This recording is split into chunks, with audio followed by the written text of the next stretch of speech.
सुप्रभात। BA third year की कक्षा में आपका पुनः स्वागत है।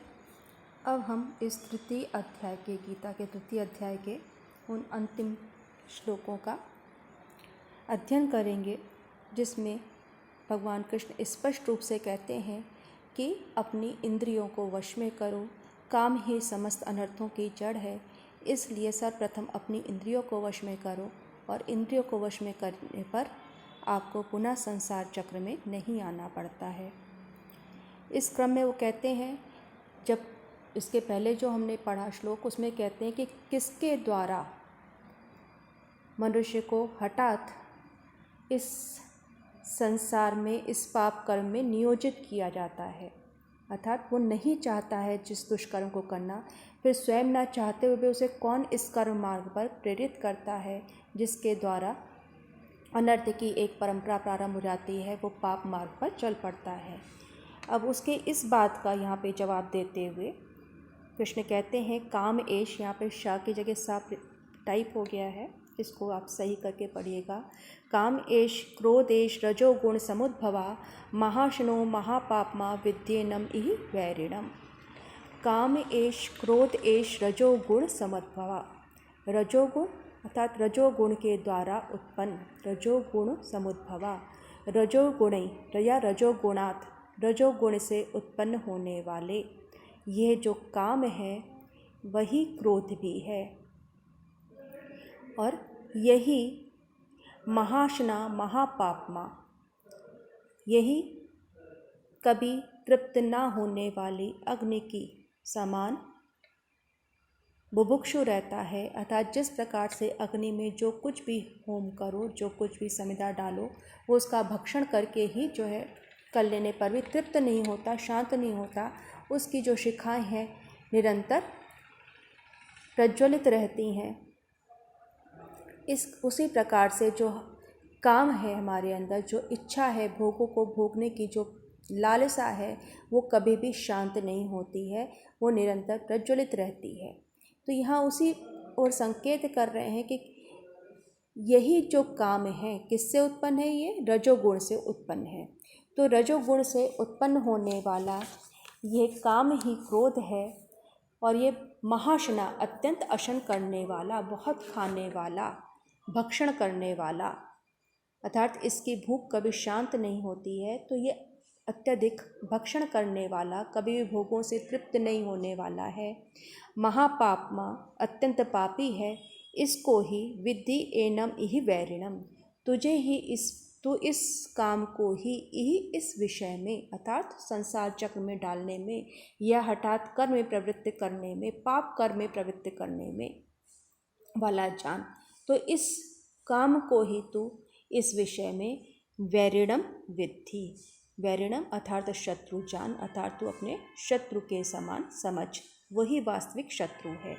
हम निरंतर पढ़ते आए हैं कि मनुष्य के जो षड विकार हैं, काम, क्रोध, लोभ, मोह, मद और मात्सर्य, यहाँ भी सर्वप्रथम जो गणना की जाती, पहली गिनती काम की जाती है कि उसी से ही जब हमारी इच्छा पूर्ण नहीं होती है तो क्रोध उत्पन्न होता है। क्रोध आता है, हमारा लोभ उसके लिए और बढ़ जाता है। तो काम, क्रोध, लोभ, मोह, उसके प्रति हमारा मोह, यथार्थ विवेक बुद्धि नष्ट हो जाती है तो मोह का उदय होता है। उसी से हमारे मन में उन्माद उत्पन्न होता है, मद अभिमान उत्पन्न होता है, और मात्सर्य किसी के प्रति द्वेष भाव, ईर्ष्या भाव भी उससे निकलता है। तो समस्त जो विकृतियां हैं उसकी जड़ में काम है। यहाँ पर काम को हम इच्छा या वासना के उस रूप में लेते हैं जो हमारी सांसारिक इच्छाओं की पूर्ति करने वाला है या उसको जागृत करने वाला है। वास्तव में काम जो है सृष्टि का मूल है। इसको यदि हम तांत्रिक दर्शनों या आगमिक दर्शन के रूप के अंदर पढ़ते हैं तो वास्तव में काम के द्वारा ही सृष्टि का उदय होता है। इसीलिए काम को इच्छा का है, कामदेव को हमने एक देवता का स्थान दिया है। तो पूर्ण रूप से हम ये नहीं कह सकते काम समस्त पूर्ण रूप से विकृति है, लेकिन यहाँ जिस अर्थ में, क्योंकि मनुष्य की जो इच्छाएं हैं वो कभी पूर्ण नहीं होती, तृप्त नहीं होती, एक इच्छा पूरी होती दूसरे की में हमारे अंदर जागृति हो जाती है। तो इस प्रकार से ये क्रम निरंतर चलता रहता, वो कभी शांत नहीं होता। तो इस रूप में वो यहाँ पर कह समझा रहे हैं कि ये महाशना अर्थात अत्यंत भोगने वाली, कभी तृप्त ना होने वाली है। इसलिए ये कैसी है? महापापमा। ये काम क्या है? ये इच्छा क्या है? महापापी है, जो हमें संसार चक्र में डाले रखती है। इसलिए तो इस विषय में अर्थात जो कर्म मार्ग में प्रवृत्त करने वाले हैं, या यहाँ पे कर्म मार्ग भी ना कह करके इसका जो लक्ष्य है कि किसी भी कर्म में व्यक्ति मनुष्य की प्रवृत्ति काम के कारण ही होती है, वही उसे दुराचार करने पर, अत्याचार करने पर, अनाचार करने पर भी प्रवृत्त करता है। तो उस रूप में जब हम काम लेते हैं तो वो हमारी बुद्धि पर पर्दा डालने वाला, उसे मोहित करने वाला है। हमें इस रूप में यहाँ पे समझना चाहिए। जैसा कि नारद परिव्राजक उपनिषद में भी कहा गया है, न जातु कामा कामानम उपभोगेन शाम्यति, कि कामनाओं का उपभोग करने से, इच्छाओं का, यदि हमें किसी चीज़ को भोगने की इच्छा हो रही है तो उसका उपभोग कर लेने से वो शांत नहीं होती। जिस प्रकार से हविषा कृष्ण वर्त में एव भूय एव अभिवर्धते, आप अग्नि में कितना ही हवन करते रहो, कितनी ही समिधा डालते रहो, हव्य सामग्री डालते रहो, उसकी जो भूख है वो बढ़ती ही रहती है, वो कभी कम नहीं होती। उसी प्रकार से काम भी है कि आप उसको कितनी ही उसको पूर्ण करने की इच्छा करो, लेकिन वो निरंतर प्यास बनी ही रहती है। और उसके आगे वो इसको बता रहे कि ये काम को हम क्यों नहीं पहचान पाते, क्यों या हम ज्ञान हमें क्यों नहीं, हमें विवेक बुद्धि नष्ट कैसे हो जाती है। तो उस संबंध में वो कहते हैं कि काम रूप कैसा है, उसने संपूर्ण ज्ञान को आवृत कर रखा है। धूमेन आवृते वन्नी यथा दर्शो मलेन चा यथोल्वेन आवृतो गर्भस तथा तेन इदम आवृतम। धूमेन आवृते वन्नी, जिस प्रकार से धूम्र समूह के द्वारा अग्नि को आच्छादित कर लिया जाता है। जब अग्नि प्रज्वलित करते तो उससे जो धूम समूह उठता है, उसके द्वारा अग्नि हमें प्रारंभ में दिखाई नहीं पड़ती है। तो कहते हैं धूमेन आवृते वन्नी, तो जिस प्रकार से धुएं से अग्नि को और मलेन आदर्शो, मल के द्वारा, मैल के द्वारा आदर्श अर्थात दर्पण को आवृत्त कर लिया जाता है। जब दर्पण पे धूल की परत जम जाती है तो हमें उसमें प्रतिबिंब साफ नहीं दिखाई पड़ता, स्पष्ट नहीं दिखाई पड़ता। और जब उस परत को हम पोंछ देते हैं, हटा देते हैं, तो सब कुछ जैसा है यथार्थ रूप उसका प्रतिबिंबित होने लगता है। यथा उल्वेन आवृतो गर्भा, तो जिस प्रकार से उल्व अर्थात जेड़ से गर्भ ढका रहता है, तेन इदम आवृतम, उसी प्रकार से तेन कामेन, उस काम के द्वारा, इदम ज्ञानम, यह ज्ञान आवृत्त रहता है। बड़े ही सीधे से शब्दों में, बड़े ही सीधे उदाहरणों के द्वारा, दृष्टांतों के द्वारा उन्होंने बताया है कि काम के द्वारा हमारा जो ज्ञान है वो आवृत रहता है, उस पर एक पर्दा पड़ जाता है, हम उसके वास्तविक स्वरूप को देख नहीं पाते। तो जिस प्रकार से जब अग्नि को प्रज्वलित किया जाता है तो जो धूम समूह है वो उस अग्नि को आवृत करे रखता है कि हमें अग्नि नहीं दिखाई पड़ती, उसका जो भास्वर रूप है वो हम नहीं देख पाते, केवल धुएं का समूह ही हमें उगता दिखाई पड़ता है। जब शीशे के ऊपर, दर्पण के ऊपर धूल की परत जम जाती है तो उसमें हमें प्रतिबिंब साफ नहीं दिखाई पड़ता। इसमें दर्पण का कोई दोष नहीं है, उस पर जमी हुई इस परत के कारण ही हम स्पष्ट रूप से नहीं देख पाते। जिस प्रकार से गर्भ जो है वो जेर के द्वारा आवृत रहता है, जिस परत के द्वारा आवृत रहता है उसको हटा दिया जाता है, क्योंकि वो उसकी वहाँ पे यह भी एक केवल रक्षा कवच का काम करता है। तो जिसको उसके वास्तविक रूप को देखना है वो इन व्यवधानों को हटा करके, इन परतों को हटा करके उस वास्तविक स्वरूप को देख लेता है। तो ये ज्ञान भी उस काम के द्वारा आवृत रहता है।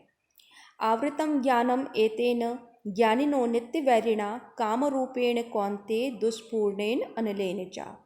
उसी क्रम में वो आगे कहते हैं कि हे कौन्ते, हे कुंती पुत्र, एतेन अनलेन, इस अग्नि के द्वारा अर्थात अग्नि के समान इस काम के द्वारा, दुष्पूर्णेन, कैसा है वो, पूर्ण ना होने वाला, कठिनाई से पूर्ण होने वाला, अर्थात जिसकी पिपासा, जिसकी बुभुक्षा शांत नहीं होती है, तो दुपूर्णेन, कठिनता से पूर्ण होने वाले, कठिनता से उसको शांत करने वाले काम रूपेण, काम रूप के द्वारा, कैसा है वो काम, नित्य वैरिणा, ज्ञानिनः नित्य वैरिणा, ज्ञानियों का जो नित्य वैरी है, उस काम के द्वारा ज्ञानम आवृतम, ये ज्ञान आवृत रहता है, ढका हुआ रहता है।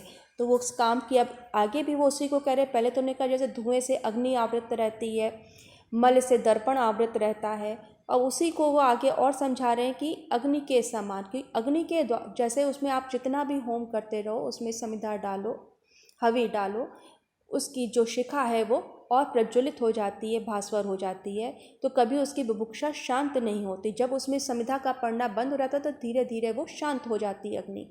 तो यहाँ अग्नि का इस रूप में कि काम, जो हमारी इच्छाएं हैं वो भी निरंतर हमको उसकी जो प्यास है, जो उसकी बुभुक्षा है बनी रहती है, वो उसमें हम जितना हवन करते रहें, अर्थात हम उन इच्छाओं को पूर्ण करने का जितना भी प्रयास करते रहें, वो और भी अधिक उद्दीप्त हो जाती हैं, वो इच्छाएं और भी अधिक भड़क जाती हैं, हमें कष्ट में डालती हैं, या हमें बाध्य करती हैं, हमारी इंद्रियां को बाध्य करती हैं कि हम उनकी उस भोग की लालसा को शांत करें। तो यहाँ अग्नि के समान जो कभी पूर्ण नहीं होने वाली है, ऐसे ज्ञानियों का जो नित्य वैरी है, उस काम के द्वारा ये संपूर्ण जो जगत है, ये जो संपूर्ण ज्ञान है, वो उससे आवृत रहता है। इसलिए तो उसके द्वारा तो इसको ढका हुआ या आवृत जान, अर्थात ये जो हमारा ज्ञान है वो उस अग्नि जो किसकी पिपासा कभी शांत नहीं होती, उसके समान होता है। अब इसके आगे वो कहते हैं, इंद्रियाणि मनोबुद्धि अस्य अधिष्ठानम उच्यते एतैर्विमोह्यत्येष ज्ञानम आवृत्य देहिनाम। वो कहते हैं इस काम का इस वास कहाँ है, कहाँ पर ये काम रहता है। कहते इंद्रियाणि मनः बुद्धि अस्य अधिष्ठानम उच्यते। इंद्रियां, हमारी जो 10-11 इंद्रियां हैं, क्योंकि हम मन को अलग का है, तो हमारी जो इंद्रियां हैं, मन है और बुद्धि है, वो इसके अधिष्ठान कहे जाते हैं। अस्य अधिष्ठानम उच्यते, इसके अधिष्ठान अर्थात निवास स्थान कहे जाते हैं। अर्थात काम का निवास कहाँ है, हमारी इंद्रियों में। हमारी इंद्रियां के द्वारा हमें उन भोगों को भोगने की लालसा होती है, चाहे वो हमारी ज्ञानेंद्रियां हों, चाहे वो कर्मेंद्रियां हों, उनकी किसी न किसी विषय के प्रति अभिलाषा बनी रहती है, उनको भोगने की इच्छा बलवती होती है। और कभी कभी तो हम इतने परवश हो जाते हैं उन इंद्रियों के कारण कि लगता है कि जो हमारी इच्छा है हम उसे तुरंत पूर्ण करें। इसी प्रकार से जो हमारा मन है, मन हमें जो विषय है उनका ज्ञान भी कराता है और उनसे मुक्त भी करता है। इसी प्रकार से मन बुद्धि से संयुक्त होती है। तो ये क्रमशः जो यहाँ पर क्रम लिया है वो स्थूल से सूक्ष्म की ओर है, बुद्धि उससे भी सूक्ष्म हो गई। तो बुद्धि में भी जब हमारी काम की अभिलाषा बनी रहती है, उनको भोग की अभिलाषा बनी रहती है, वो हमें प्रेरित करती है उन भोगों को भोगने के लिए या बाध्य करती है। तो यहाँ कहते हैं कि ये इसके काम के अधिष्ठान, अस्य कामस्य, इस काम के अधिष्ठान अर्थात निवास स्थान कहे जाते हैं। एषा एते ज्ञानम आवृत्य देहिनम विमोह्यति। तो इसके द्वारा ये काम ही, एषा ये काम ही, एते इन मन बुद्धि और अहंकार के मन बुद्धि और इंद्रियों के द्वारा ज्ञानम आवृत्य, ज्ञान को आवृत्त करके, उसको घेर कर, देहिनम विमोह्यति, मनुष्यों को, जीवात्मा को मोहित करता रहता है। अर्थात इंद्रियां, मन और बुद्धि के द्वारा ये इस ज्ञान को आवृत्त करके उसके वास्तविक स्वरूप को ना दिखाकर जो जीवात्मा है उसे भटकाता रहता है, उसे मोहित करता रहता है। तस्मात् त्वम इंद्रियाणि आदौ नियम्य भर्तर्षभा पापमानं प्रजहि एनं ज्ञान विज्ञान नाशनम। अब उसी क्रम को कहते हैं कि इसलिए तुम्हें इंद्रियों को वश में करना होगा। तस्मात् त्वम इंद्रियाणि आदौ नियम्य भर्तर्षभा, इसलिए हे भरत श्रेष्ठ, भरत कुल में उत्पन्न होने वाले, तुम सर्वप्रथम अपनी, तस्मात् इस कारण से, इंद्रियाणि आदौ इंद्रियाणि सर्वप्रथम अपनी इन इंद्रियों को वश में करके, संयमित करके, ज्ञान विज्ञान नाशनम, ज्ञान और विज्ञान को नष्ट करने वाले, एनम पापमानम ही प्रजहि, इस पापात्मा, इस काम को निश्चय पूर्वक ही यहाँ पर निपात है, निश्चय के अर्थ में आया है कि पापमानम ही प्रजहि, उसको निश्चित रूप से प्रजहि मार डाल, उसका वध कर दे। किसका वध कर दे? इस काम का। क्यों, किस लिए कर दे? क्योंकि वो ज्ञान और विज्ञान को नष्ट करने वाला है। यहाँ ज्ञान और विज्ञान इन दोनों का ही यहाँ पर प्रयोग किया गया है। ज्ञान जो हमारा शास्त्रीय ज्ञान है, जो हमारे शास्त्र है, जो हमारा दर्शन है। विज्ञान किसी का विशेष रूप से ज्ञान, अर्थात सब प्रत्येक प्रकार के जो ज्ञान है उसको नष्ट करने वाला है। कौन नष्ट करने वाला है? ये काम। तो इसलिए अब सर्वप्रथम काम का प्रारंभ कहाँ से? सबसे पहले वो किसको विवश करता है? हमारी इंद्रियों को। तो इसलिए वो कह रहे हैं कि इसलिए सर्वप्रथम अपनी इंद्रियों को संयमित करके ज्ञान और विज्ञान को नष्ट करने वाले इस पापमानम, इस पापी काम को तू नष्ट कर, उसका वध कर, उसको मार डाल। तो यहाँ ज्ञान और विज्ञान के नाशक अर्थात सब प्रकार का जो ज्ञान है उसकी बात कही जाती है। इसलिए यहाँ पर ऐसा नहीं है कि सिर्फ ये सामान्य ज्ञान को ही आवृत करता है, अर्थात व्यक्ति कितना ही ज्ञान प्राप्त कर ले, यदि उसका अपने इंद्रियों पर वश नहीं है, उस पर उसने वश नहीं कर रखा, तो वो सारा का सारा जो सैद्धांतिक ज्ञान है, यदि उसको व्यवहार में उसने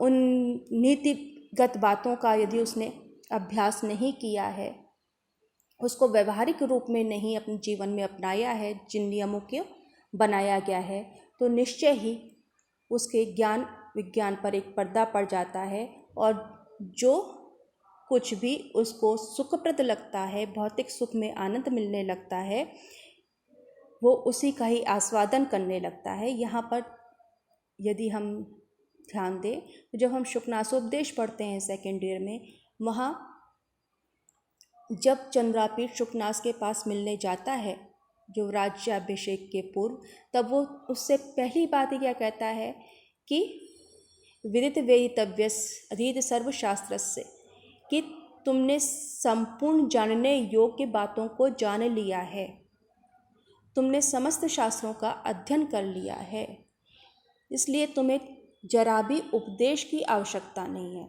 लेकिन फिर भी, तो जो उसका लेकिन फिर भी अर्थात अनास्वादित रस, अभी तुमने जो है युवावस्था, तुम्हें जो राजसत्ता का जो सुख है उसको तुमने भोगा नहीं है, उसके तुम्हें अभ्यास नहीं हुआ है, उन इंद्रिय सुखों का तुम्हें अभ्यास नहीं हुआ है, इसलिए तुम्हें सावधान कर रहा हूँ कि इनका सावधानी पूर्वक उपभोग करना, किस प्रकार के लोगों से तुम्हें दूरी बनाकर रखनी है, उन समस्त विषयों में वो उसको सावधान करता है, जिसके कारण मनुष्य की बुद्धि पर पर्दा पड़ जाता है और वो स्वयं को उस परम सत्ता से भी ऊपर समझने लगता है। यहाँ भी बात करीब करीब वही कही कि यदि इंद्रियों को एक बार सुख भोगने की आदत पड़ जाती है तो निश्चय ही उन पर निग्रह करना, उनको वश में करना कठिन हो जाता है। और योगी हम किसे कहेंगे? जो भोगते हुए भी, इसीलिए यहाँ पे ये नहीं कहा, उसने कहा कि इनको तू मार डाल। वध करने का अर्थ है कि इनको तू नियंत्रण में ले, ये इंद्रियां तुझ पर हावी नहीं हो। इंद्रियां तेरी हाथ पैर, जैसे हम सामान्य भाषा में कहें ये मेरा हाथ है, ये मेरा पैर है, लेकिन पैर मैं नहीं हूँ, हाथ मैं नहीं हूँ, जिह्वा मैं नहीं हूँ, ये सब मेरे अर्थात अंगी जो है मैं, जिसे हम यहाँ पे मान के चल रहे हैं, वो मेरे उपादान है, अंग हैं। तो अंग को प्रधानता ना देते हुए अंग जो है वो मेरे पर शासन नहीं करें, मेरे अंदर जो शासन करने का गुण है, उन पर आधिपत्य का गुण है, क्योंकि मैं स्वतंत्र हूँ इसलिए इन पर मेरा अधिकार है। तो वो स्वेच्छापूर्वक भोगने की जो प्रवृत्ति होनी चाहिए कि हम उसमें डूब नहीं रहे हैं, हम उसका आस्वादन लेते हुए भी हम उससे निरपेक्ष हैं, वो स्थिति जो है वो यहाँ पर योग कही गई है। इसलिए वो सर्वप्रथम कहते हैं कि अपनी इंद्रियों को सर्वप्रथम तो वश में कर, क्योंकि यही मनुष्य को ज्ञान और विज्ञान को नष्ट करने वाली है। तो भोग जो करना है वो सचेत रहते हुए, सावधान रहते हुए, सजग रहते हुए करना है। इस बात का यहाँ पर हमें ध्यान रखना है।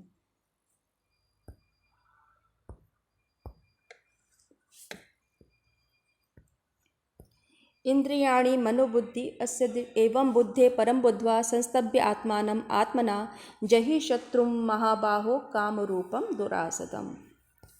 अब इसके पश्चात 2 श्लोक और हैं जिसको यहाँ पे कहा गया है। एवं इंद्रियाणि पराण्याहु